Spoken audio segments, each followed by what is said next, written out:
What's going on, everyone? It's Marsellis back with another video. We got to go over Baby Doge. We're going to be talking about some technicals here with Baby Doge, so definitely stick around to the end of the video. Hit the like button and subscribe if you like these Baby Doge videos. Also, leave a comment in the comment section. Let me know what you all want me to go over next. And if you want to become a member of the channel, definitely go ahead and do that. I'll go over any crypto that the members want me to go over next. And remember, I'm not a financial advisor. None of this financial advice. Let's go straight over Baby Doge. So right now, Baby Doge has actually been moving sideways for a little bit. So it's definitely unexpected. I thought we were actually going to break down below the support, but it's been taking a while. But this kind of confirms right now that Baby Doge has some really good support right now at 1500. It just does not want to go below 1500. So that's definitely really good that our support is at 1500. Now it definitely looks like our lows are actually getting a little bit higher, but our highs are getting a little bit lower. So that's like a key point for consolidation there. And this is pretty much what I'm talking about here. This low is lower than this low. And then this one is kind of, a little bit around the same area as this one, a little bit lower. But yeah, this one right here is definitely looking like the lowest of the lows right now, 1530 pretty much. So Baby Doge has that potential to continue to break out.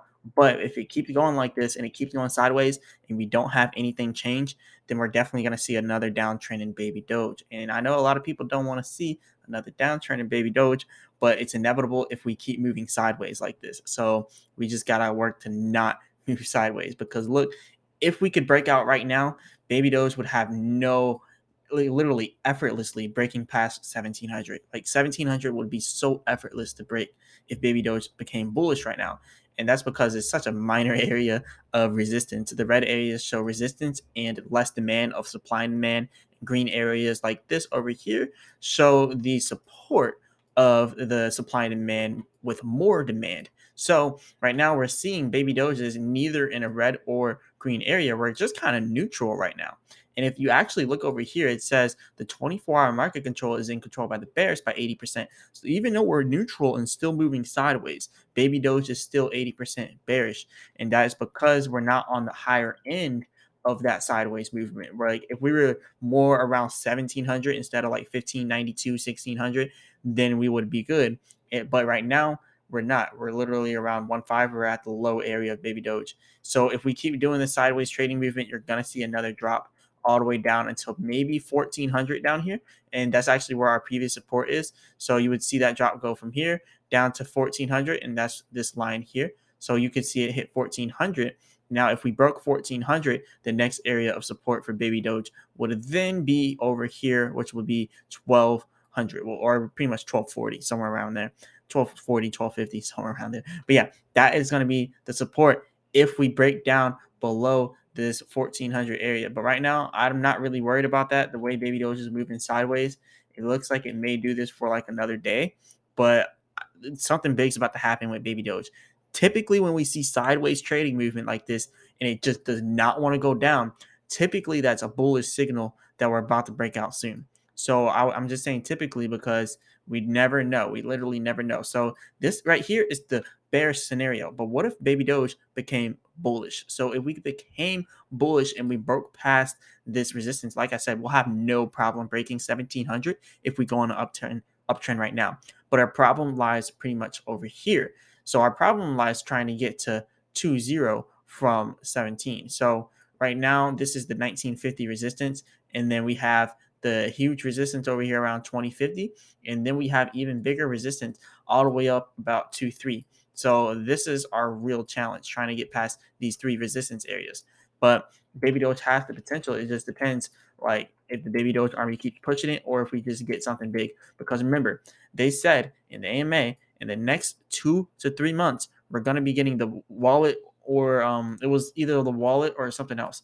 But yeah, the wallet and the swap, that's what it was. So we should be getting that pretty soon.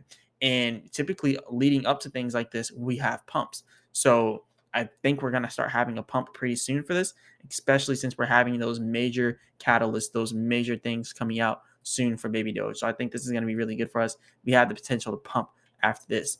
Now, it does look like Baby Doge is forming up some consolidation here in long term. So let me take off these indicators really quick so I can kind of draw this out here and show you what I'm talking about. So look at what we're doing right here. We came all the way down here from the bottom of this all the way up here, and now it looks like we're trading sideways, right? But it looks just like it did over here. Oh, I tried to draw right there. But yeah, it looks just like it did over here. So I think Baby Doge may be doing the same thing right now, but it looks a little bit different, but it's still ultimately the same movement. So just look at the movement that we had, like this whole area here, and then how it went bullish after that. And then the high is actually set all the way up here. It's actually a higher high than previously. So if this happens again, this is going to set another higher high. So what Baby Doge will pretty much do, maybe trade sideways for a little bit, maybe go down just a little bit, and then it'll pump to the next area.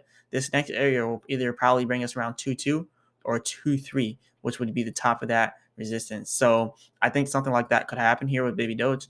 Now, remember, I'm not a financial advisor. None of this financial advice. This is pure speculation, but it's possible. So also, let's turn back on the indicators and show you if we did, we would have huge resistance in this whole area here, this whole shaded red area. It will have a hard time getting past the 2.2 area and then eventually past 2.3, but it's still possible.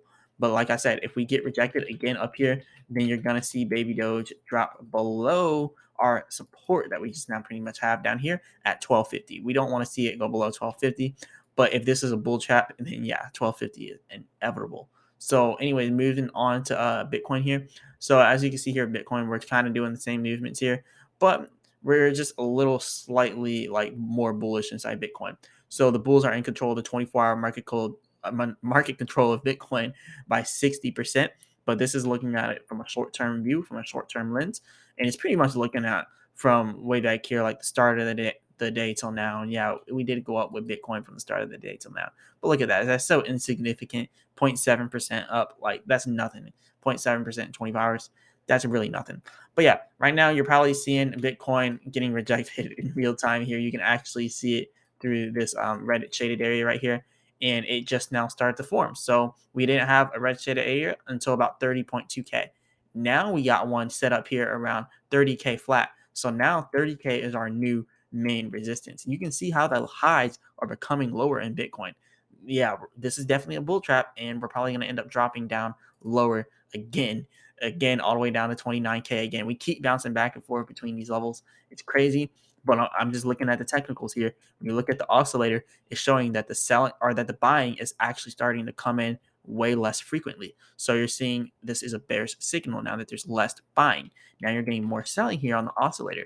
So this is probably going to lead Bitcoin to go all the way down here, and it's probably going to bring everything else down with it, but not Baby Doge. Remember, Baby Doge does not follow Bitcoin all the time.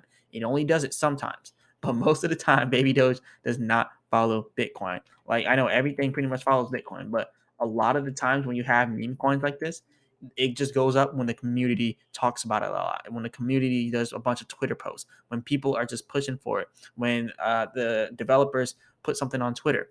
Like, that's when Baby Doge goes up. So it really has nothing to do with Bitcoin. Now, if Baby Doge is going down, that has all to do with Bitcoin. Like, Bitcoin will be down 5%, yet Baby Doge would be down 15 to 16%. Because whatever Bitcoin does, Baby Doge does like times 3. So that's why there's so much potential with Baby Doge. With high potential comes high risk.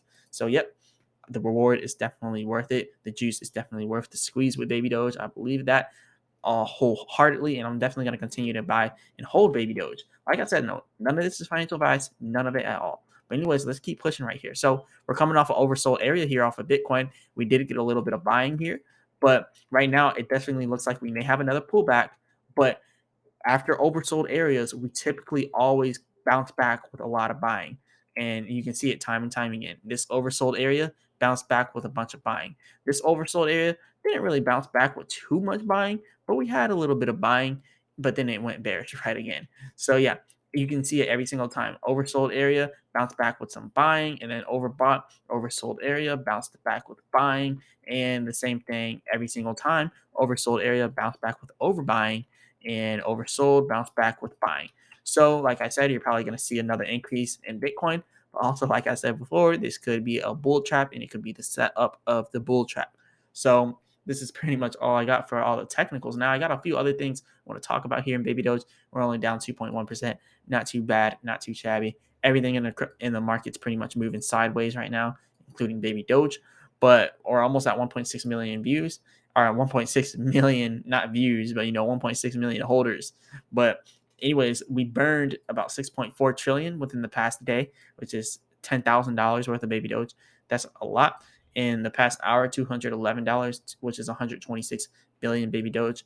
And then over here, I want to give a huge shout out to Ultra 243, because Ultra 243 has been really sticking up for the community. Like, go on Reddit, you're gonna see Ultra 243 literally every single day posting about baby Doge, posting daily tasks, all that good stuff with baby Doge. So big shout out to Ultra 243 for that. This definitely helps out the baby Doge community. So shout out to the whole baby Doge community as well. So also shout out to Mike Naye for pointing this out. But yeah, Ultra 243 does a lot for the baby Doge army. But yeah, this is pretty much all I got for you all today. I just wanted to go over all that because, as you can see, baby Doge is moving sideways, but this is literally how it happens. This is literally how it starts. So I think we're about to get some nice movements coming soon inside of baby Doge. But yeah, definitely hit that like button and subscribe. It really helps the YouTube channel out immensely for the YouTube algorithm. And also, leave a comment in the comment section and let me know what you all want me to go over next. And if you want to become a member of the channel, definitely go ahead and do that. I'll go over any crypto that the members want me to go over next. And like I said, none of this is financial advice. I'm not a financial advisor. And as always, I'll be back with another video.